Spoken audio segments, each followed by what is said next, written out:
Hello friends, welcome to our channel smart core point. तो आज हम देखने वाले हैं कक्षा 12वीं के इंग्लिश के एक पोइट्री को, जिसका नाम है, जो कि लास्ट पोइट्री है, जिसका नाम है माय ग्रैंड मदर्स हाउस, मेरी दादी माँ का घर, जो कि कमला दास ने लिखा है।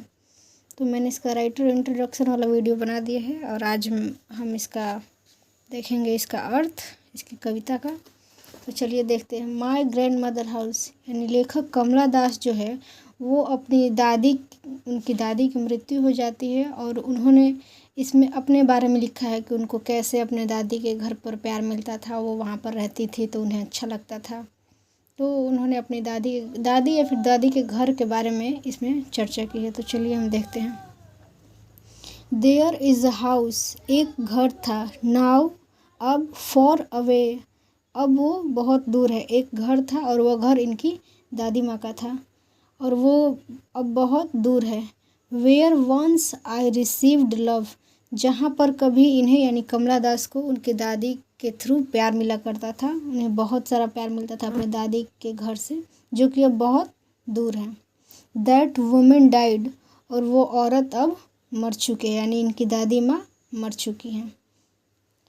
The house withdraw into silence, और अब उस घर में सन्नाटा सा छा गया है, अब उस घर में कोई नहीं रहता है। यानी कि इनकी दादी माँ जब थी तो ये रहती थी और भी बहुत सारे लोग रहते थे, लेकिन जब इनकी दादी माँ की मृत्यु हो गई तो अब वहाँ पर कोई नहीं रहता है। तो the house withdraw into silence, अब उस घर में सन्नाटा सा छा गया है। स्नैक्स मूव्ड, यानी सांप अब घूमते हैं इधर उधर, यानी कि उस घर में अब एक दो लोग, मतलब कोई भी नहीं रहता है, तो वहाँ पर कीड़े मकोड़े, बहुत सारे जानवर होते हैं, वहाँ पर रहने लगते हैं। तो स्नैक्स मूव्ड, सांप घूमते हैं। कहाँ घूमते हैं? एमोंग बुक्स, यानी किताबों के बीच अब सांप कीड़े मकोड़े सब घूमने लगे हैं। I was then too young to read, मैं इतनी छोटी थी कि मैं उस किताबों को पढ़ भी नहीं सकती थी। यानी कि जब इनकी दादी माँ के घर ये रहती थी तो ये बहुत छोटी थी, तब ये इन किताबों को नहीं पढ़ सकती थी, जिन किताबों में आज सांप इधर उधर मूव करते हैं, चलते हैं। एंड और my blood turn cold like the moon, और जब इन्होंने दादी माँ की मृत्यु की खबर सुनी तो इनका जो खून है वो चांद की तरह पूरा ठंडा पड़ गया था, जिस प्रकार चांद ठंडा होता है, और उसी तरह यानी इनको बहुत मतलब शौक सा लगा था इनको, मतलब बहुत दुख हुआ था, क्योंकि दादी माँ इनको बहुत सारा प्यार करती थी और जब आपको प्यार करने वाला इंसान नहीं रहता है, उनकी मृत्यु हो जाती है, तो बहुत दुख होता है। और इनका खून जो है, इसीलिए कहती है my blood turn cold like the moon, उनका खून जो था वो चांद की तरह ठंडा पड़ चुका था। How often I think of going there, उन्होंने बहुत बार कोशिश की वो वहाँ पर एक बार जाए, लेकिन वो किसी न किसी कारणवश नहीं जा पाती थी अपनी दादी माँ के घर।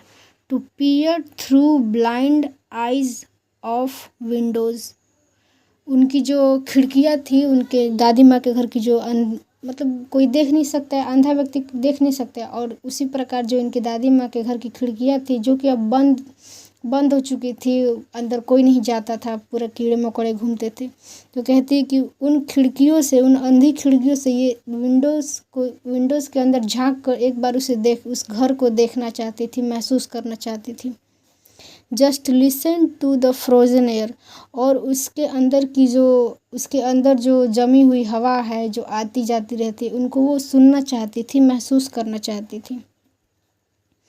और इन वाइल्ड डिस्पेयर, और वो जिस प्रकार ये पूरी की पूरी उदास हो गई थी, मतलब इनको बहुत दुख हुआ था और इनका जीवन जैसे बहुत ही उदासीपन सा हो गया था इनके जीवन में।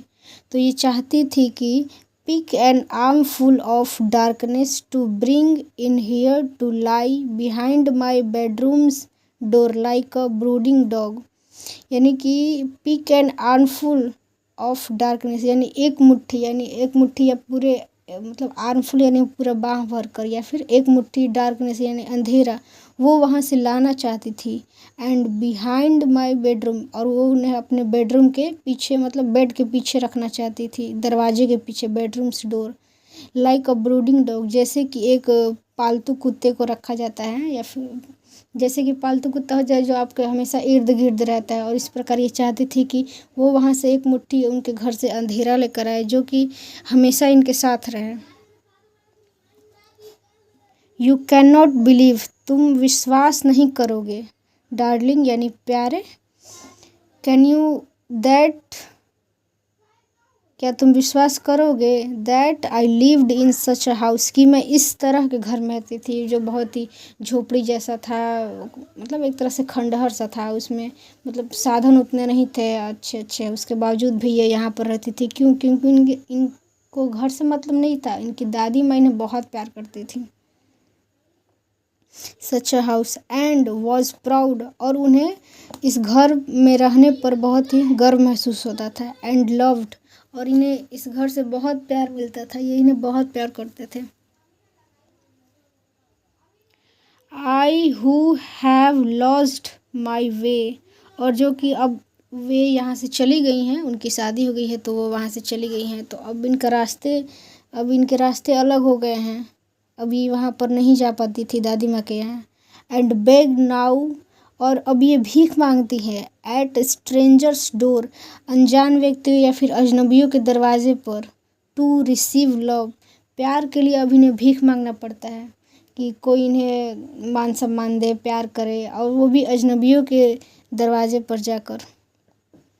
At least in small change, और इस थोड़े से इस परिवर्तन की वजह से, इस थोड़े से चेंज की वजह से इनकी लाइफ में बहुत सारे परिवर्तन हो गए। इनको कभी दादी माँ से अब प्यार नहीं मिलता था, हालांकि अभी इनकी शादी हो गई थी तो अब यहाँ पर ये आ नहीं पाती थी, और इसलिए कमला दास को ये प्यार नहीं मिल पाता था, और वे अपने ससुराल वालों पर आश्रित रहती थी, स्ट्रेंजर्स पर, कि कोई इन्हें मान सम्मान दे, प्यार करें, तो वो इनके लिए स्ट्रेंजर थे, तो वो इनके दरवाजे पर भीख मांगना पड़ता था प्यार के लिए। तो ओवरऑल इसमें उन्होंने अपनी दादी माँ के बारे में लिखा है, और उन्होंने बताया है कि किस तरह उन्हें अपनी दादी माँ के यहाँ से बहुत सारा प्यार मिला करता था, और इनके घर, मतलब इनकी दादी माँ का घर बहुत अच्छा नहीं था, लेकिन इसके बावजूद भी इन्हें इस घर में रहने पर बहुत ही गर्व महसूस होता था, और इस घर को बहुत प्यार करती थी। लेकिन जब इनकी दादी माँ की मृत्यु हो जाती है तो इनका खून जो होता है वो चाँद की तरह ठंडा पड़ जाता है, इन्हें बहुत दुख होता है। आई होप आपको समझ में आया होगा।